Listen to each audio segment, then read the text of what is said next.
joy when the lights are aglow, stealing a gift, some wrap in a bow, feeling the ice. Des souvenirs d'une époque déjà bien ancienne, bien révolue. Et dans les années qui ont suivi la Deuxième Guerre mondiale, le club a connu des fortunes diverses au niveau sportif. Et de l'avis des historiens en général, on s'accorde à dire que le club n'a pas bien négocié le passage au professionnalisme dans les années 70. Et donc, suite à ça, s'en est suivi une très longue période, on peut dire, de sommeil, dans la mesure où cela fait presque 40 ans déjà que l'Union n'a plus évolué en première division. Alors cette année, nous avons retrouvé la deuxième division, et avec un nouveau président, de nouveaux administrateurs, il y a un nouvel élan, un éveil, on va dire, et on a bon espoir, au terme de cette saison, de figurer parmi les 24 clubs qui feront partie de la nouvelle mouture de la Ligue professionnelle, puisqu'il y a un changement en cours pour les années à venir dans le panorama de comment sera organisé le football professionnel. Donc pour l'Union, évidemment, c'est un challenge important. Donc, alors oui, l'Union, la vieille dame du football belge, parce qu'effectivement, elle a été fondée en 1897, et le premier titre est arrivé en 1904, donc assez rapidement. Et après, pendant 20-30 ans, l'Union a littéralement dominé le panorama du football belge. Donc c'est un club avec une histoire, une tradition, un palmarès, un stade. Voici la façade, une partie de la façade de notre stade. C'est une façade qui est classée, fort heureusement, mais comme vous pouvez le constater, elle n'est pas très bien entretenue. Voici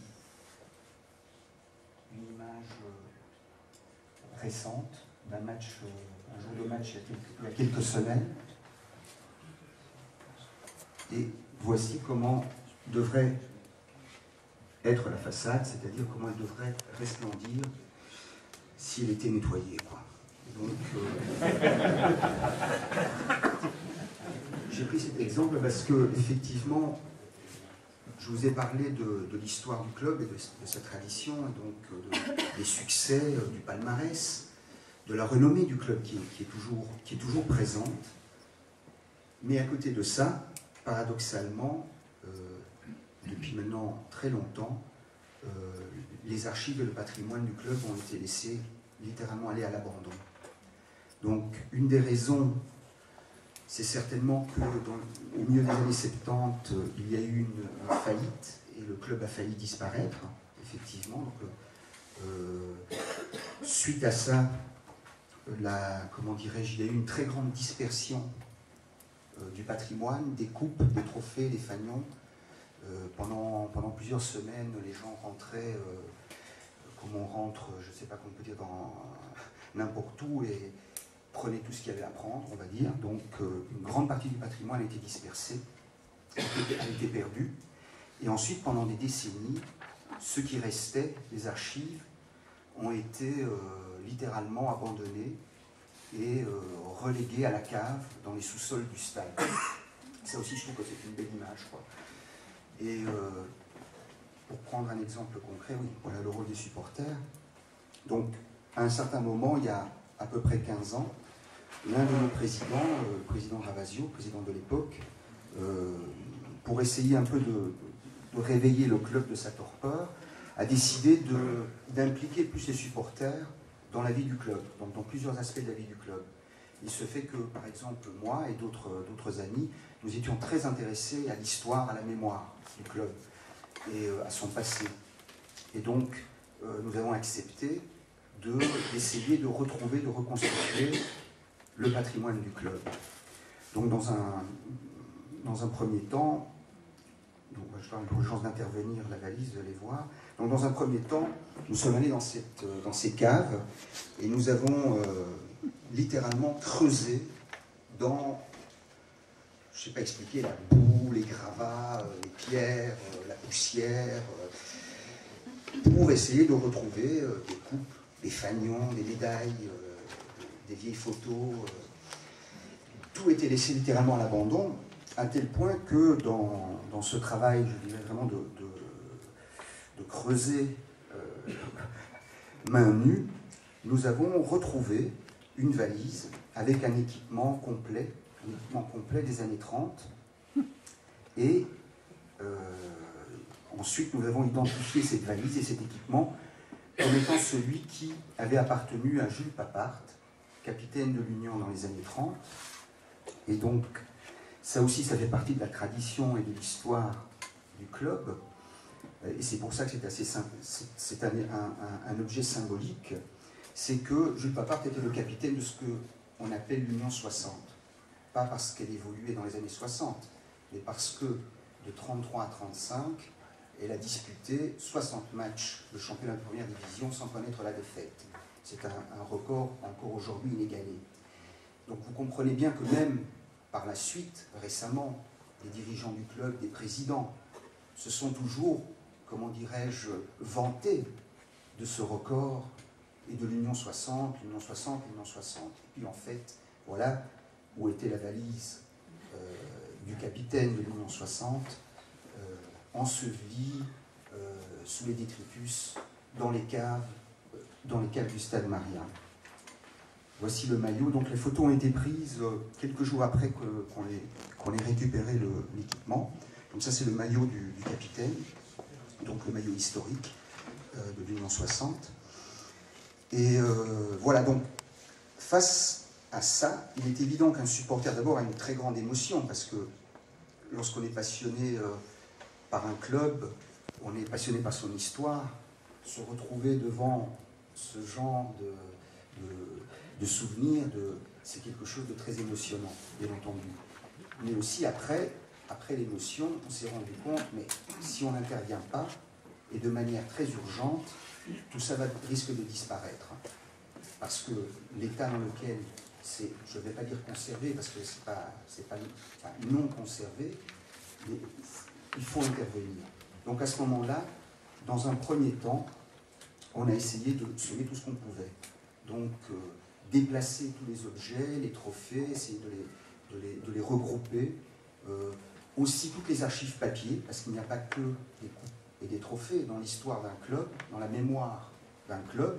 Il y a aussi tout, les cartes d'affiliation, les comptes rendus des matchs, les vies sportives depuis 1898 jusqu'à aujourd'hui. Donc il y a les procès-verbaux du conseil d'administration. Donc tout ça fait partie aussi de la mémoire des archives d'un club. Donc nous avons essayé d'intervenir et bien entendu, nous sommes des supporters.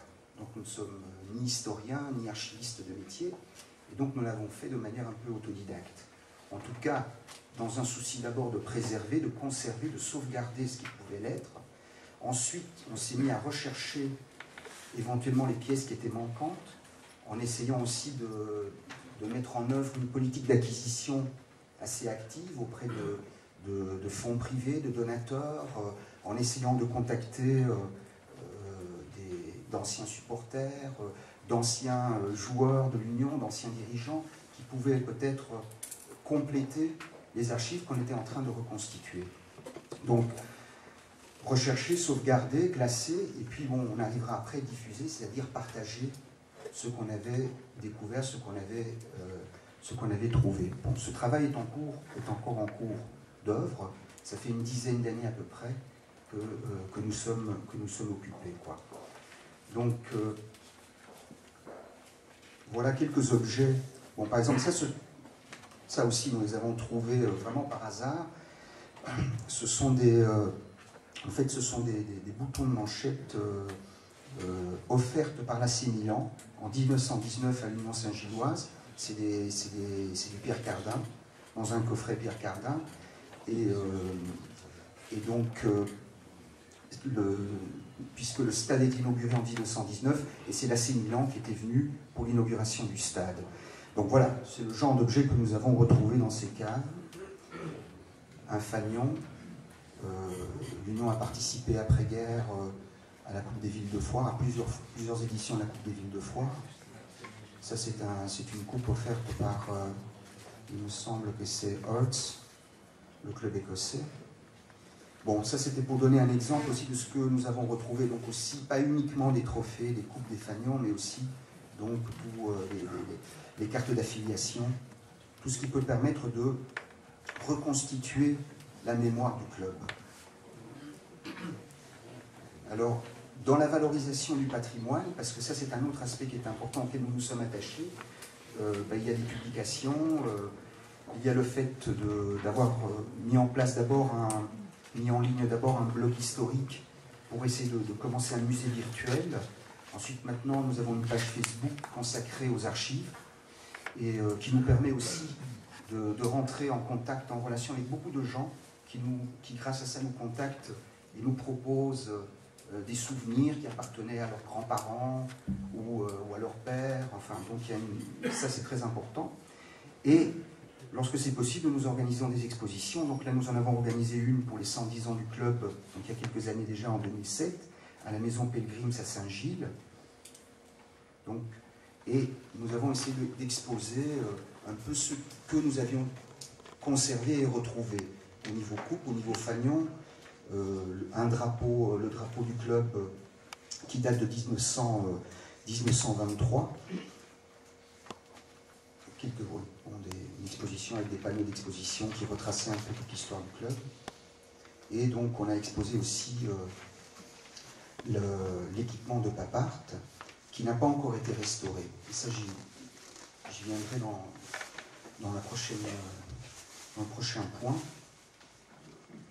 C'est évidemment tout ce travail, toute cette implication ne peut pas exister si les dirigeants du club, et en particulier le président, ne sont pas convaincus de la nécessité d'intervenir et de la nécessité de sauvegarder le patrimoine.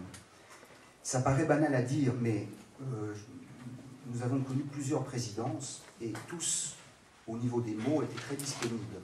Mais oui, c'est très bien, sauver le patrimoine, vous en occuper bénévolement, tout va très bien, etc. Et puis, quand il faut, par exemple, dans le cas du maillot Papart, arriver avec une proposition concrète en disant, voilà, on a faire une estimation au musée des armées, combien ça coûterait de restaurer le maillot de Papart, et qu'on se rend compte que c'est quelques milliers d'euros, ce qui correspond au salaire brut d'un mois, d'un joueur, et même pas le meilleur joueur de notre équipe. Hein. Et là, tout à coup, c'est fini. Fin de enfin, ils ne veulent plus rien entendre. Donc, ils ne sont pas prêts à payer une somme qui est quand même vraiment très, comment dirais-je, très petite, si on veut, pour un objet unique en son genre. Donc, ça montre la difficulté du travail que les supporters, mais le travail nécessaire que les supporters peuvent faire pour essayer de convaincre les dirigeants à sauver le patrimoine et à investir dans le patrimoine. Parce que c'est un investissement, à mon sens, qui est rentable. Parce que le foot, il n'y a rien à faire, il y a une mémoire, une histoire, et c'est une mémoire vivante. J'y arriverai. Donc, c'est très très important. Alors, on a eu des présidents qui ont été plus collaboratifs que d'autres, mais maintenant, le président actuel, M. Batsch, un Allemand, qui est très ambitieux, qui a de grands projets pour l'Union, et on espère que ces projets sportifs iront à bon fin. Tout à coup, s'est montré aussi plus, comment dire, réceptif sur le fait d'investir. Donc d'investir de l'argent concrètement dans la valorisation du patrimoine. Et donc, par exemple, cette année, c'est tout récent, il a payé de sa poche pour que la salle VIP du stade soit rénovée et restaurée. Donc ça, c'est très très important. Donc finalement, avec une petite, mais quand même décente, entre guillemets, salle des trophées, où on peut exposer les coupes de manière, je dirais, sous des vitrines qui ferment à clé, parce que bon, ça c'était le gros problème. Il disait oui, vous pouvez les mettre là. J'ai dit oui, on va mettre les coupes là, et puis n'importe qui peut rentrer, il peut sortir avec la coupe, qui c'est qui va contrôler. Donc, je dis, c'est ce genre de discussion, hein, dans le concret, dans le quotidien, c'est ce genre de discussion, et pouvoir avoir une armoire à vitre qui ferme un pied, je ne vous dis pas les problèmes qu'on a eu. Donc, et ça, bon voilà. Mais il a investi et notamment il nous a permis je dirais, de faire un Hall of Fame dans le hall d'entrée principal avec les principaux joueurs qui ont jalonné l'histoire du club. Et donc, malgré tout, il y a là une réelle intention de faire bouger les choses. Et donc, nous sommes assez confiants pour l'instant sur l'avenir.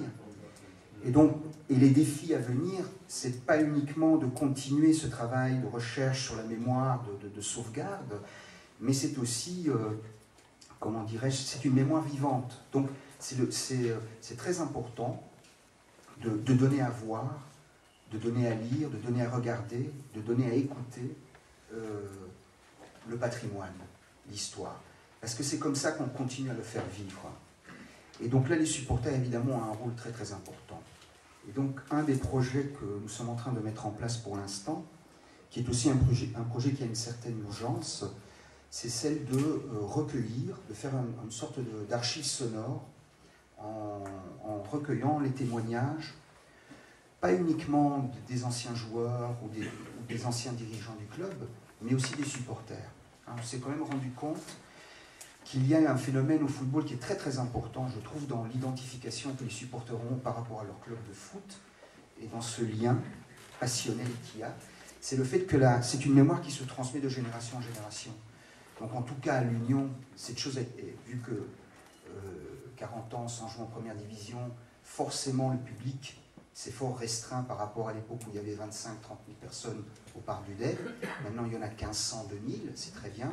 Et ce qu'on a constaté, c'est que ça reste un club familial où la passion se transmet de grand-père en petit-fils, de père en fils, et donc il y a une filiation. Donc nous voulons travailler sur cette chose-là, et donc recueillir les mémoires aussi des supporters, et donc avoir comme ça une archive sonore avec les récits de comment ils vivent le club, de comment ils vivent ce jour de match. Ça me paraît très très important. Et donc ça c'est un peu pour nous faire en sorte que cette mémoire continue à vivre, parce que c'est un peu comme voilà, la photo du maillot, comme il devrait être, on va dire, comme on espère qu'il sera. C'est aussi parce que ça ne sert à rien d'avoir un maillot, même un maillot historique, même le maillot qui représente, je ne sais pas, quelque chose de très important pour un club, et de l'exposer dans un musée où personne ne va le voir, dans une pièce où aucun comment dirais-je, spectateur aura accès, et il va prendre la poussière là. Il faut en fait que la mémoire elle puisse être, comment dirais-je, accessible à tous, et il faut la faire vivre, et c'est comme ça en fait qu'on va l'entretenir, et qu'on va aussi conscientiser les autres supporters aux problèmes liés à la mémoire. Donc mémoire et sport, voilà, c'est un peu l'exposé. Merci.